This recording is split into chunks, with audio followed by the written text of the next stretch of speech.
Well, hey there, folks. It's Shad and Danny. Welcome to another edition, Shaddy, of Bronco Planet. This last week's game, Shad, was kind of one of those circle on the calendar games. Prior to the season coming in, Arizona decimated with injuries on the defensive side of the ball.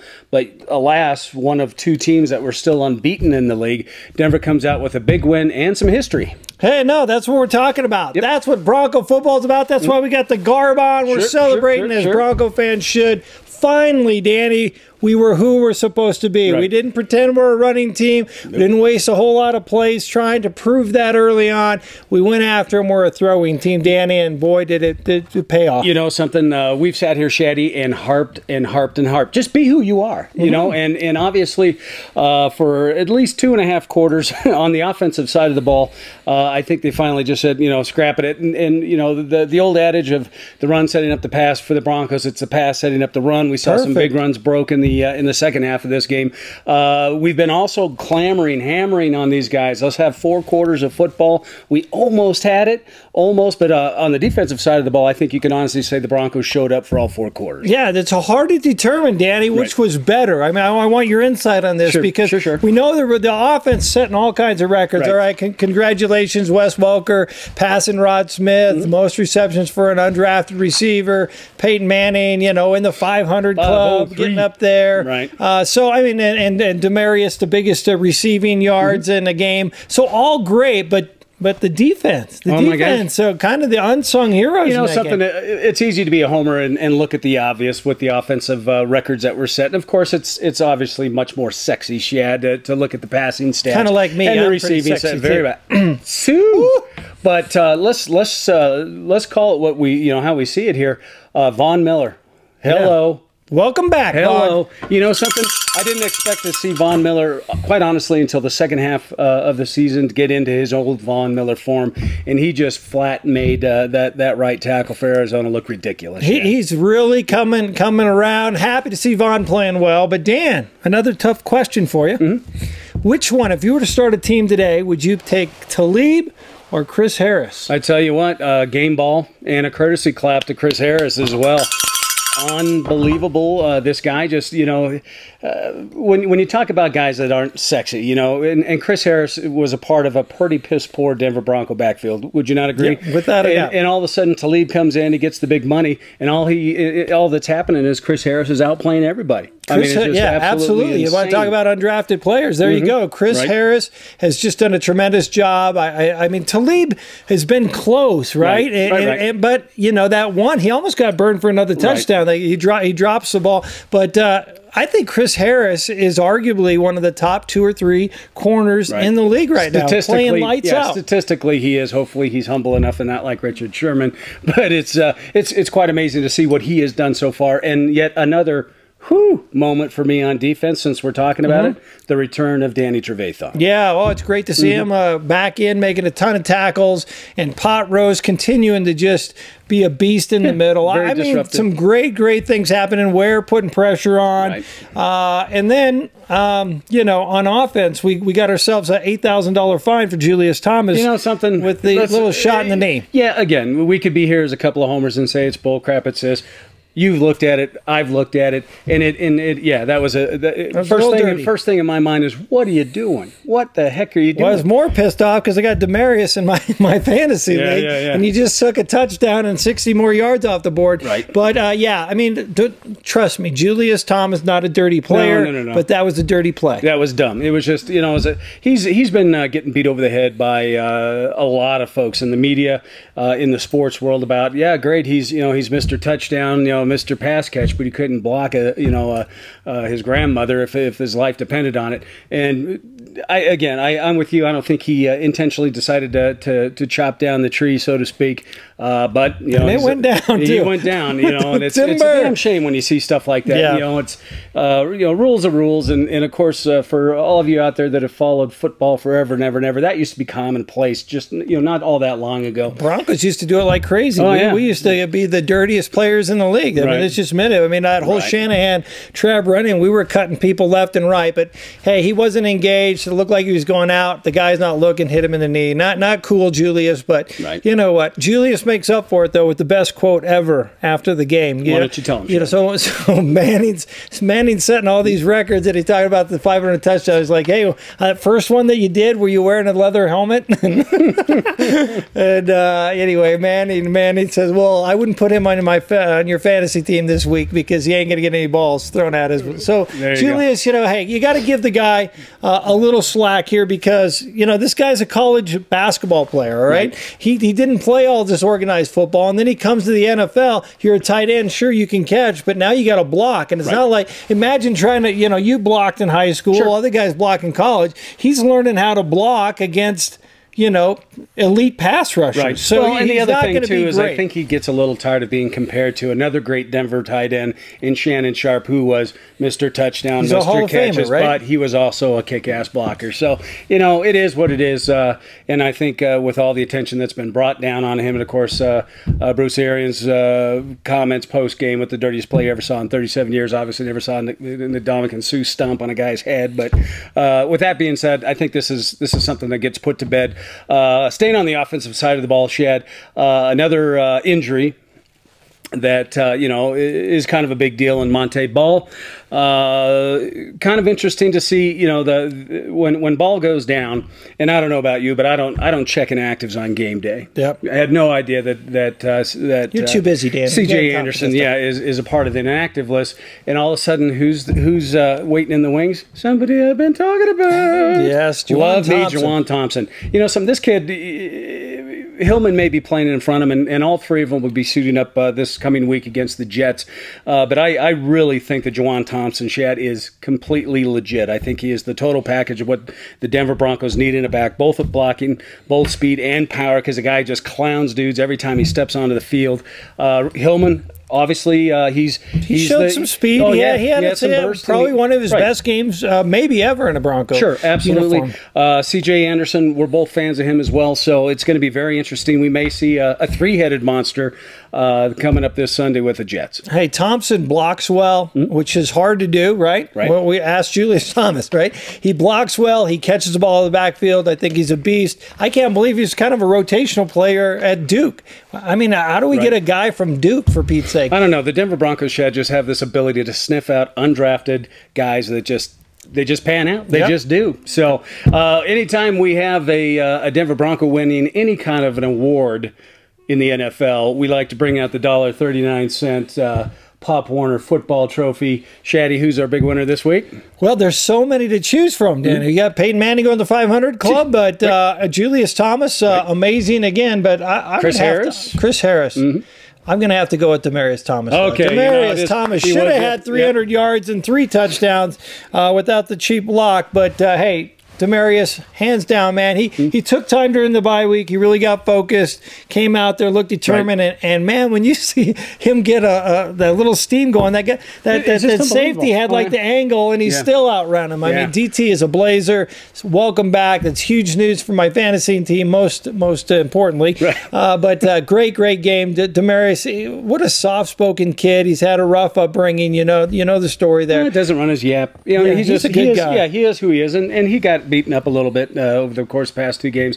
No better way than shutting up your critics than coming out and putting up some historical numbers and winning the AFC Offensive Player of the Week through the NFL. So, DT, to you, congratulations. Yeah, and look for Sanders this week. That's my call this week. Sanders is getting a lot of 100-yard games and doing well, but he just hadn't gotten the end zone. And if you remember last year, Danny boy, the Broncos had all kinds of receivers. Everybody had 10 touchdowns or more. I think Peyton Manning keeps track of that. And I'm telling you, I'm going Sanders 120 yards, 1 or 2 touchdowns this week against the poor Jets defense. Yeah, anytime Shad gets crazy with a prediction, you know what that makes me feel like, Shad? What does it make you feel like? A little funky, like I need to give something away. Well, funky junkie means it's time for the prize monkey.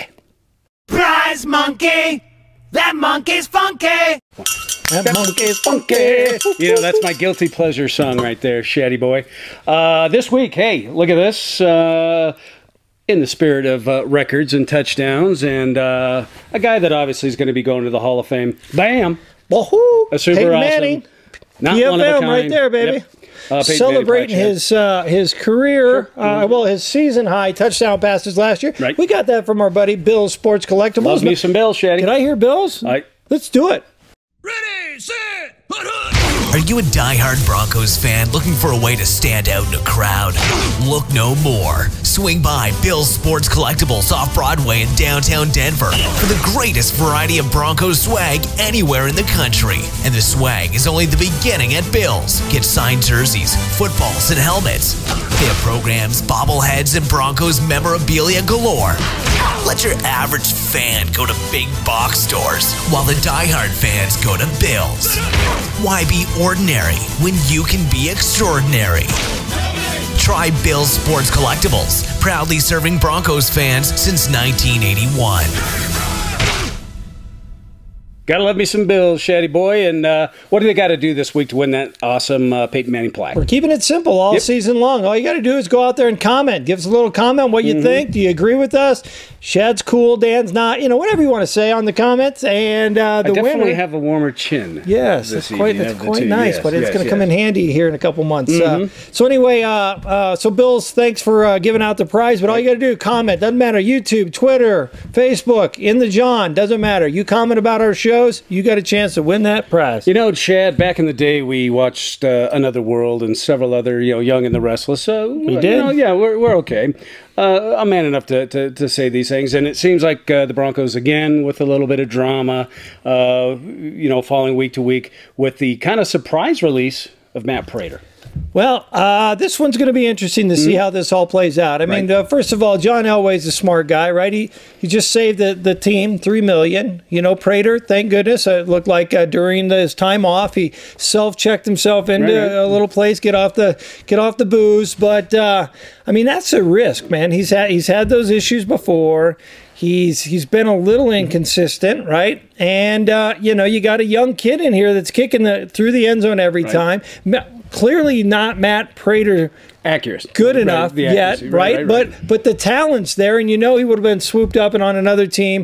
We've seen Hashka or whatever his name is. The Broncos got rid of him, and he turned out with a good career. So in the future, I think it's a brilliant move. But when you're trying to win now with Peyton Manning, it gets to be playoff time, and that's going to be scary. If it comes down to a field goal, there's going to be a lot on Big John Elway's plate when this young kid comes in here. Here's the interesting thing about the whole Matt Prater thing to me is that you had just put economics on it, correct? Yes, Saving Denver all this money. Well, that's next year. That's next year's money, Shad. I mean, that money's still tied up this year, so we're not, it's not like we got $3 million to go plunker or play or Danny, my boy, a dollar saved is a dollar earned. Doesn't matter when it comes. Understood, but I think what I'm trying to say here is that this was more than just a financial decision. Obviously, looking down the road, possibly if you do want to put a finance to it, they still have to sign DT. They still have to sign Julius at some point. $3 million would certainly help going towards that. But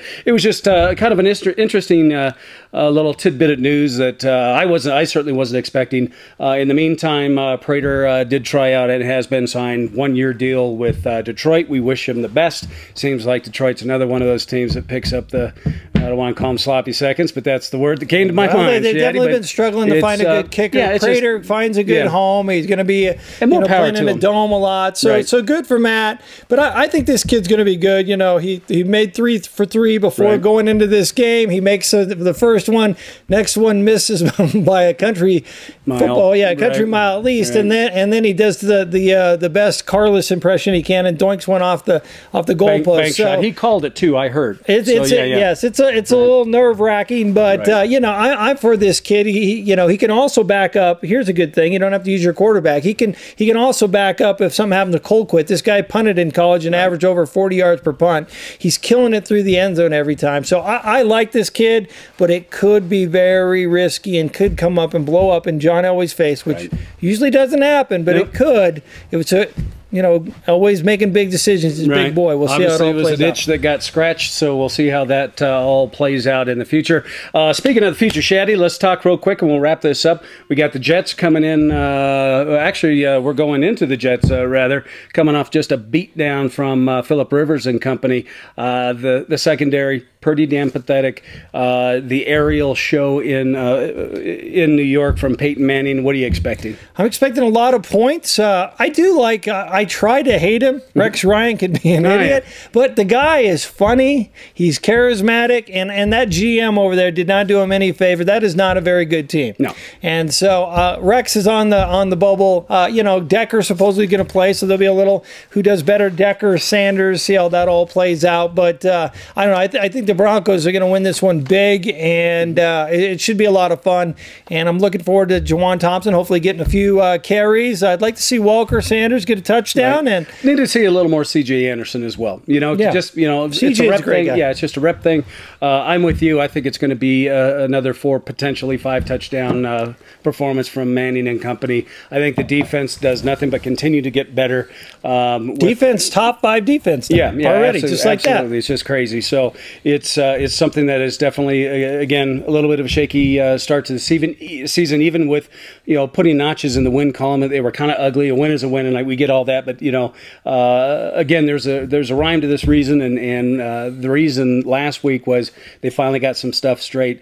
We're still looking for that 60 full, complete minutes of football, all phases of the game that all come together, and I think the Broncos are definitely moving towards that goal. They need to, Danny, because the team that has been putting a lot of good quarters together and complete games together has been those San Diego Chargers. Right. That you knew when he left here, although a little conservative at times, Mike McCoy definitely had it up here. Right. And the way he carries himself, the way he runs a team. I knew when Dennis Allen left, that was a stretch. But it's the Raiders, so what did you expect? Right. Mike McCoy is a great coach. Phillip Rivers is playing a lot more controlled than he used to just back in the old days, just throw the bombs all the time. Eddie Royal, former Bronco, lighting it up a lot. Yeah, he kind of Gates has been scoring touchdowns like they're like a kid in a candy store. He's just going crazy. Allen, they've had trouble at running back, and still yet they've been consistent. So that's going to be a big game coming up. I think it's like 3 weeks from now. But yes, Denver has got to get it together, because right now, if you're honest, folks, Chargers have been playing more complete football than the Broncos. We got a long way there this last week, but that's going to be a crazy game coming up in a few weeks. We'll worry about that one, Shaddy, when it comes along. Right now, we'll look forward to the Jets, and we'll be seeing you folks back here in about a week. For Bronco Planet, I'm Danny. This is Shad. That's a cowbell. I need more cowbell.